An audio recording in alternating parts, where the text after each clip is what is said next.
100% హిందువుల కోసం పనిచేసే పార్టీ నా భారతీయ జనతా పార్టీ. మేము ఒక వర్గానికి కొమ్ముగాయం, ఒక వర్గాన్ని వ్యతిరేకించాం.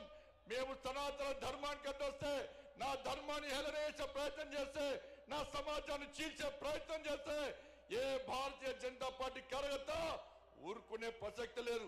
మేము అల్లాను కించపరచలే, మేము యేసు ప్రభుని కించపరచలే, కానీ నా రాముని కించపరిస్తే, నా భగవంతుని కించపరిస్తే, నా సమాజాన్ని హేళన చేసే ప్రయత్నం చేస్తే ఊరుకునే ప్రసక్తి లేదన్న విషయాన్ని కాంగ్రెస్ పార్టీ, వాళ్ళ కమ్యూనిస్టు పార్టీలు కానీ బీఆర్ఎస్ పార్టీ కానీ గుర్తుంచుకోవాలి.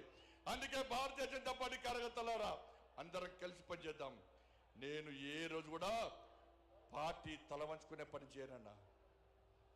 ఇలా పార్టీ కోసం పనిచేస్తాం. మేమందరం కూడా ప్రతి భారతీయ జనతా పార్టీ కార్యకర్త జై శ్రీరామ్, భారత్ మాతాకి జై అని నేను భారతీయ జనతా పార్టీ కార్యకర్తనని చెప్పి తలెత్తుకొని సగర్వంగా తలెత్తుకునే విధంగా పనిచేస్తుంది తప్ప పార్టీకి తల వంచే పని చేయనన్నా.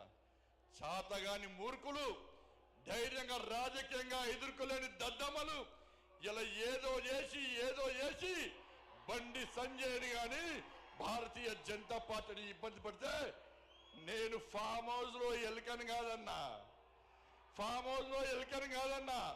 నేను నా అయ్య పేరు చెప్పి రాజకీయాలు రాలేదన్నా, నా తాత పేరు చెప్పి రాజకీయాలు రాలేదన్నా, ఏదో జెండా పెట్టి అంటే రాలేదన్నా. నేను కాషాయపు జెండాను, కమలపు జెండాను భుజం మీద మోసుకొని సామాన్య కార్యకర్తగా నా రాజకీయం ప్రారంభించి ఒక రాష్ట్రీయ స్వయం సేవక, ఒక ఏబీవీపీ కార్యకర్తగా, ఒక యువమోర్చా కార్యకర్తగా, ఒక నరేంద్ర మోడీ శిష్యునిగా భారతీయ జనతా పార్టీ కార్యకర్తగా పనిచేస్తున్నప్ప సగర్వంగా భారతీయ జనతా పార్టీ కార్యకర్తని తలెత్తుకొని తిరిగి పనిచేస్తున్నప్ప తల వంచే పని చెయ్యన్నా. నన్ను నమ్మండి అన్నా, తప్పుడు ప్రచారం నమ్మకండి అన్నా. మా ఎంబడి ఉండండి, ఇక వదిలిపెట్టే ప్రసక్తే లేదు.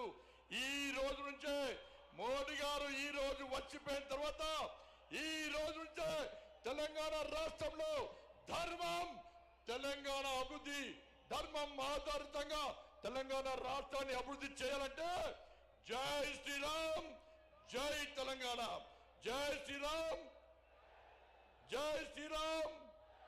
ధన్యవాదాలు. జై శ్రీరామ్, జై తెలంగాణ. భారత్ మాతా కి, భారత్ మాతా కి. దేశం కోసం మోడీ, దేశం కోసం మోడీ. Bharatiya Janata party OBC Morcha